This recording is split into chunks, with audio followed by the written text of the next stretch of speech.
In my other videos, we have discussed how to work with Indian factories without a sourcing agent. Or if you need a buying agent or sourcing agent, then why do you need a sourcing agent or a buying agent? In this video, let's discuss how do you want to work with the buying agent or how you should work with the buying agent when you're dealing with Indian factories. I will divide into 3 by 3 T's. 3 things as T you should do and 3 things you should not do starting with T. What you should do first of all is trust their capabilities. That's the first T. Trust is the first thing which you need to ensure that you have on that sourcing agent or a buying agent. And for that, if you need resources, you need to get them interviewed. How do you shortlist them? I'm going to create another video for that. How do you select a good sourcing agent? What are the tools and resources you should use so that eventually you can trust your partner, your person, and accordingly place each and every information in their domain to make sure that they are able to serve you better. Trust is the first T. Second is the tactical info which you need to give. Once you have trusted your partner, they are your supply chain managers. They are your eyes and ears. And guys, how can you not trust your eyes and ears? You need to feed them the right tactical info to understand your requirement. Eventually, you need to sell the product. It is not that you're only asking for consumption of one piece for yourself at home. You need to buy from somewhere and you need to sell it to someone. So the tactical information about which market you're going to sell, which season are you going to sell, which kind of price points you're looking at, which kind of factories and quantities and delivery terms and lot of other factors which come into play when you want to buy, those tactical informations are very, very important. For example, 2 days ago we had a t-shirt query coming from one of the Amazon sellers. I kept on asking them for quantity, payment terms, do they have specifications. They keep on saying no, we do not have it, and eventually then they said, oh, 2000 per piece, per quantity per piece is okay. 3 days went on and in numerous requests finally they came back saying, oh, it's 7.5 ounce 250 GSM white basic t-shirt with small logo printing at the front, back with a larger print. Target is 2000 pieces per piece per size. There will be 4 sizes and then we will actually buy 3 or 4 different prints. The base will be, so there was ton of information with the buyer available to them previously, and they lost 3 days just to give that info to their buying agent, and you're losing time because the buying agent is not going to finally pinpoint the right factory unless they have the tactical info for you. The third T would be treat as your team. They are a part of your team.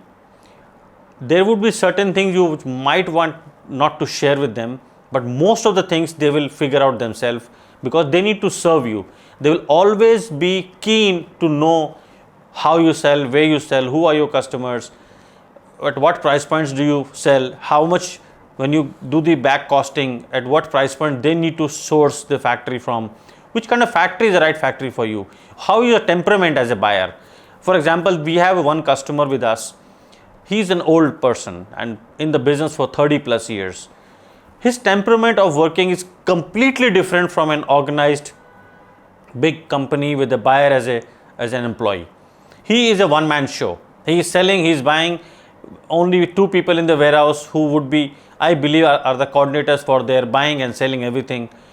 You just can't have the same parameters of communication with such a buyer as a buying agent rather than what you do with an organized buyer who's an employee in a big corporate company. Now, let's talk about 3 T's which you should not do. Do not be tacit in your relationship. When I say tacit in your relationship, you should be transparent enough.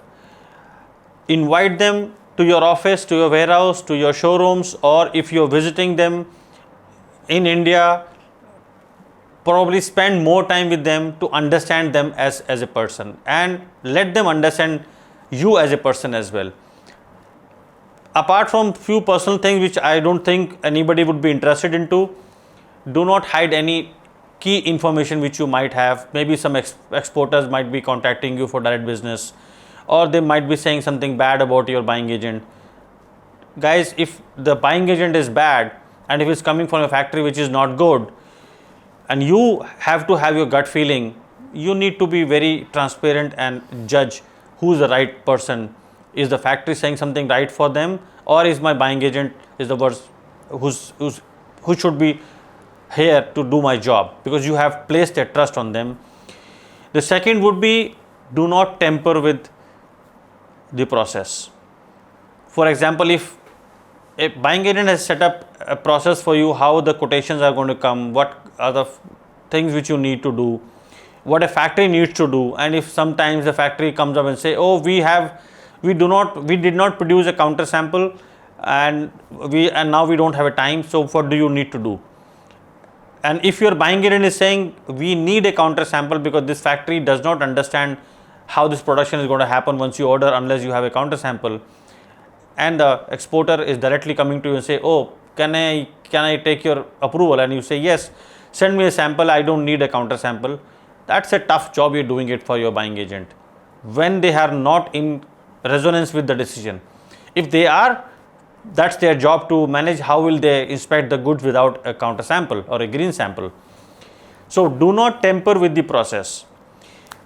Third thing, do not toy too much. So when you are dealing with the buying agent, allow them to play for you. You should be a receiver of information. You should be a receiver of the content, the service, not rather doing your ways. For example, if they are telling you that these are the two right factories, and you might have a different opinion, oh, I don't think so, these are the two right ones, maybe a third one which I saw in the trade fair, or they came to you, or some factory sent you information and you think that they are the right people and you want to work with them, let them decide that for you. Lead them. They are your horses. Send them to the third factory and say, okay, guys, I feel that this is also a good factory for us. Why don't you guys go and check? So do not toy too much with the idea of doing something sitting here when you have a right trusted partner as your sourcing agent in that country to look for your interest. He's your loss prevention manager. They are, or we are, as I am a buying agent myself, we are here for you. We want to make sure that you do not end up with any kind of losses. So once you have something coming up to us, we are like your doctors, we are like your chartered accountants, we are the professional people managing your business or treating your business in a way that the minimum losses or even zero losses are happening to you. And if there are problems coming your way, how do we solve them before they come to you? Or if they have come to you, what could be the best solutions in front of you to manage your business professionally, grow your business, and have more growth and more profitable business while you are buying from India. Thank you very much.